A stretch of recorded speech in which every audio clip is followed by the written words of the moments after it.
Roman centre. The Visigoths chose to attack the flank of the Hun. So it was the Visigoths who saved the day. Theodoric's success seemed enough to turn the tide of war in Aetius's favour.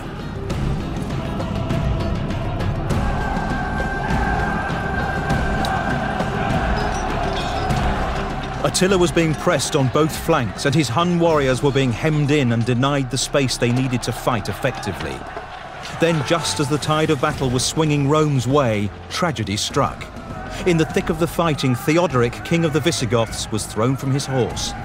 Before he could get to his feet, he was trampled under the hooves of his own cavalry. Aetius was in a perilous position. He had lost his key ally. Would the Visigoths continue to fight without their king? Could he fight on in the dark?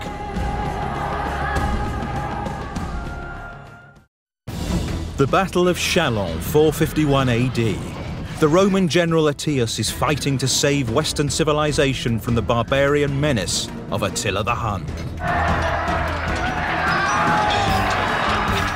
But his key ally, King Theodoric the Visigoth, has just been killed. Theodoric's son, Thorismund, now took command of the Visigoths. Luckily for Aetius, the loss of their king drove them on to avenge his death. Their horsemen ploughed into the ranks of the Hun army, and suddenly it was Attila who was feeling the pressure. Hundreds of Huns were slaughtered amidst this renewed assault. With their Visigoth allies in full cry, the Romans found themselves with the upper hand. The only trouble was there was no time to exploit this advantage. The sun had set, there was no more light, and chaos reigned on the battlefield of Chalons. In the darkness, forces became detached. Aetius himself, much as Stonewall Jackson, got detached from his forces and was all but lost, and then found his troops. In the darkness, Thorismund mistook the Huns for his own troops and came close to being killed or captured. The Visigoths were lucky not to lose two kings in one day. Night battles are ferocious, and the thing is, you need to disengage because you can't control the situation. Attila was able to escape to his wagon camp. The darkness had saved his army from annihilation. After hours of savage and chaotic combat, both sides now had time to count the cost and plan the next move. So in the worst hour of the Hunnish army's existence, when they were surrounded, they'd been defeated, what did Attila do? He deliberately screamed, yelled, he showed his masculinity, his fearlessness, and then he actually created a funeral pyre and threatened to immolate himself. So little did he value his own life, and so much did he value the reputation that he would die undefeated. Neither of these two great commanders, they didn't know what the casualties were that they had inflicted. They knew, however, that their own troops were terribly bloodied. These two armies had exhausted themselves. Aetius now had a decision to make. He had an opportunity to crush Attila and the Hun menace. But would this be best for the security of the empire? The Hun threat, paradoxically, was the greatest cause of unity in the West. The Visigoths had only supported Rome because of Attila's invasion. Remove that threat, and fighting could break out all over the West.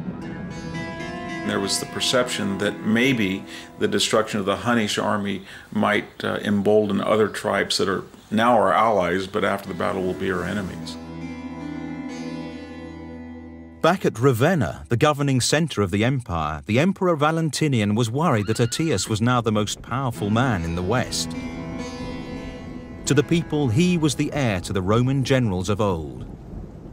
The next morning, it's essentially a stalemate. The Huns are in possession of their lager, and the Romans are in possession of the battlefield, which meant that the Romans won. But the Huns were still there. The ancient sources tell us that Aetius only reached his decision on the following morning, when two things happened.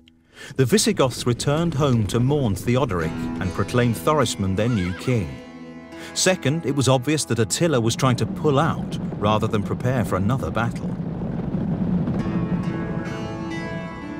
Attila withdrew the next day because he realized that his army was in no condition. Once dawn rose and they saw that horrific carnage on the battlefield and tens of thousands of people had been killed, he realized he was in no position to press home the attack. Aetius had done enough. Attila was in retreat. The West was safe for the time being, and although the position of Rome remained fragile, the people dared to hope that this might be a turning point in their fortunes. I think that what the battle did was it brought people together.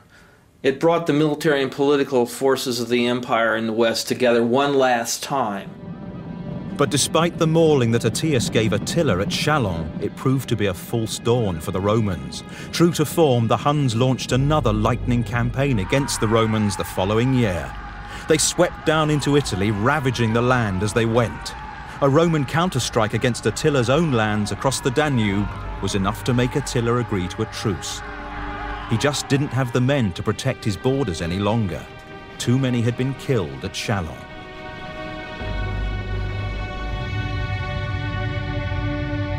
Attila died the next year. Drunk on his wedding night, he contrived to drown in his own blood during a nosebleed. Soon after, the Huns ceased to be a threat, but others took their place. Aetius was stabbed to death by his own emperor in a jealous rage, whilst around them the empire collapsed. Just 25 years after the great victory at Chalons, it would cease to exist.